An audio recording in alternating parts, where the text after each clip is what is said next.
Hi guys, welcome back to the channel. So today's video is a spin-off video of the monthly expenses that we incur as a couple in Canada. उसी video की spin-off एक video थी the types of accommodation in Canada जो कि हमने last week release की थी, and this is the second spin-off video of the same series. So आज की इस वीडियो में we are going to talk about कि first month में वो कौन-कौन सी चीज़ें होती हैं जो आपको करनी होती है when you land in Canada, और वो कौन-कौन से expenses होते हैं जो कि you should expect to incur in your first month when you land in Canada. अब लैंड करते ही the first thing that you would have to do is कि आपको ऊबर लेके अपनी अकोमोडेशन तक पहुंचना होगा. Where we were staying was a bit far from the airport, तो as far as I can remember हमारी ऊबर ने हमको $50 या $60 चार्ज किया था.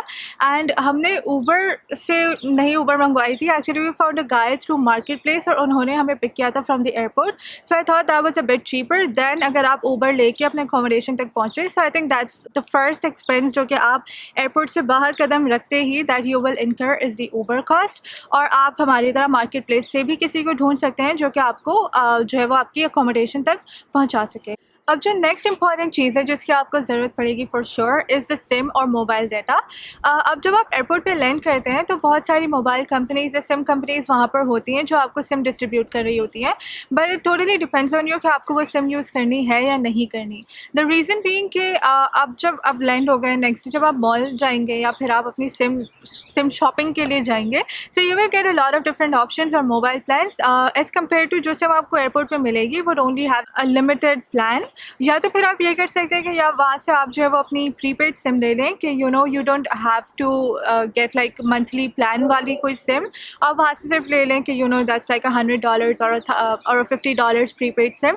और फिर जब आप मॉल जाएं या फिर आप जब अपनी सिम शॉपिंग के लिए जाएं तो फिर आप अपनी सिम अपनी नीड्स के हिसाब से नई सिम ख़रीद सकते हैं.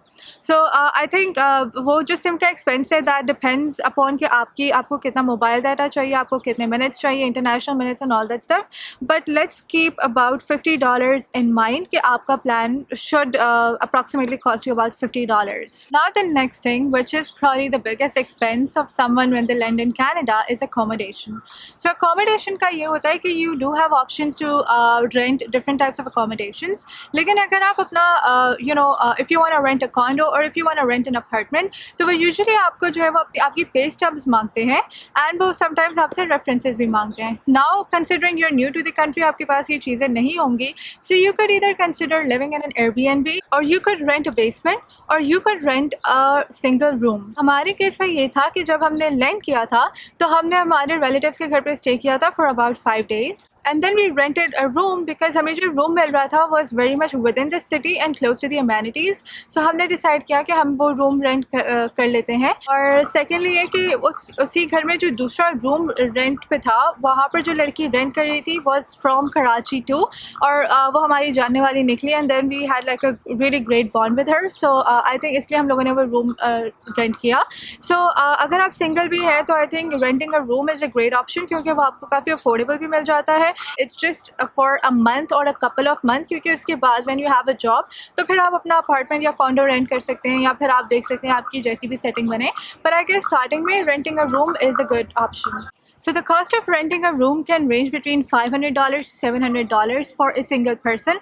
But since we were a couple, तो हमें वही हमारा जो रूम था हमें रेंट पे मिला था for $800 per month. So जब आप first month में रेंट करते हैं, so you have to pay for the month's rent as well as the last month's rent. So you have to actually pay like rent for 2 months. So we had to pay about $1,600 upfront जैसे ही हमने room rent पे लिया था. Another benefit of renting a room is कि आपको mostly होता है कि वो फर्निश्ड मिल जाता है.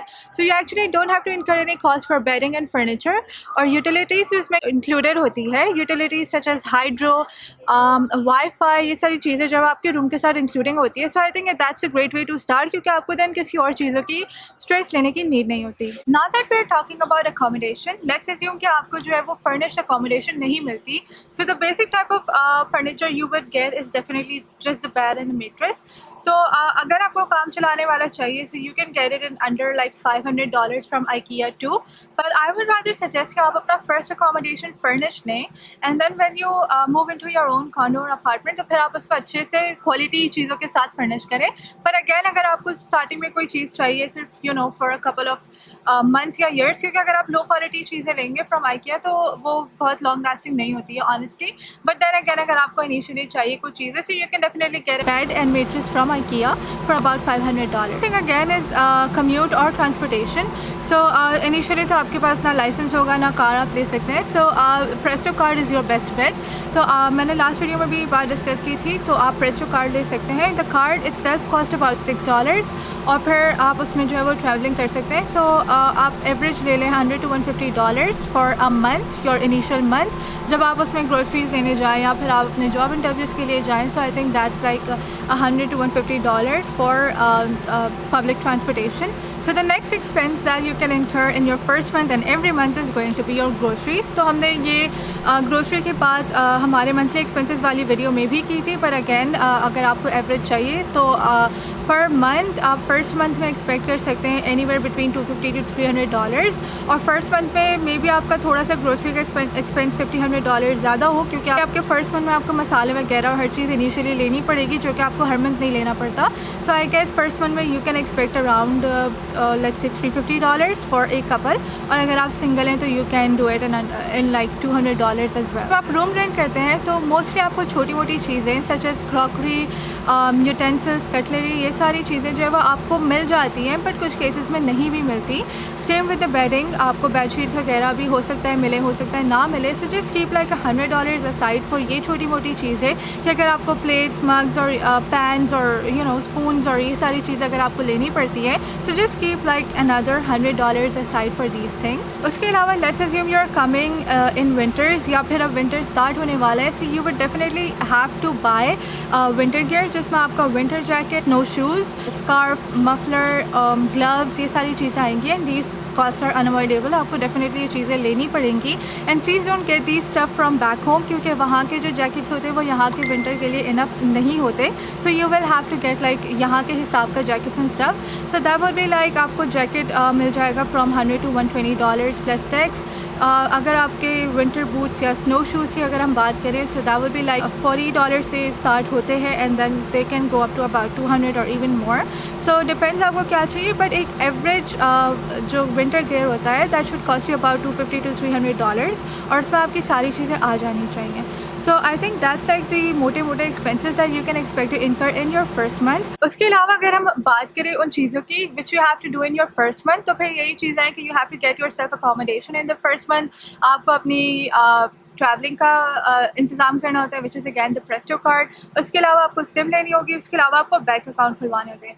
अब ये जो भी सारे फर्स्ट मंथ के काम है वो ऑब्वियसली सारे कॉस्ट कंज्यूमिंग है, उनमें आपको कॉस्ट लगेगी, पैसे लगेंगे. बट अगर हम बैंक की बात करें तो बैंक अकाउंट खुलवाने में आपके पैसे नहीं लगते, रादर आपको पैसे मिलते हैं ना. अब ये क्या कहानी है, this is the story of another time. इसमें हम डिस्कस करेंगे कि when you are a new immigrant in the country so वो कौन कौन सी चीज़ें होती है जिसमें आप डील्स ले सकते हैं या आप सेविंग्स कर सकते हैं और या तो फिर आपको पैसे मिल सकते हैं like in the case of bank account. So I think that's the topic of another time. हम इस पर भी एक वीडियो प्लान करेंगे कि व्हाट सेविंग्स और deals you can get as a new immigrant. The first month you can expect to spend anywhere between $3,000 to $3,500 first month में, depending कि आपको किस तरह की डील्स मिलती है, किस तरह का अकोमोडेशन मिलता है. But just keep in mind कि $3,000 इंक्लूडिंग winter gear आपके लगेंगे.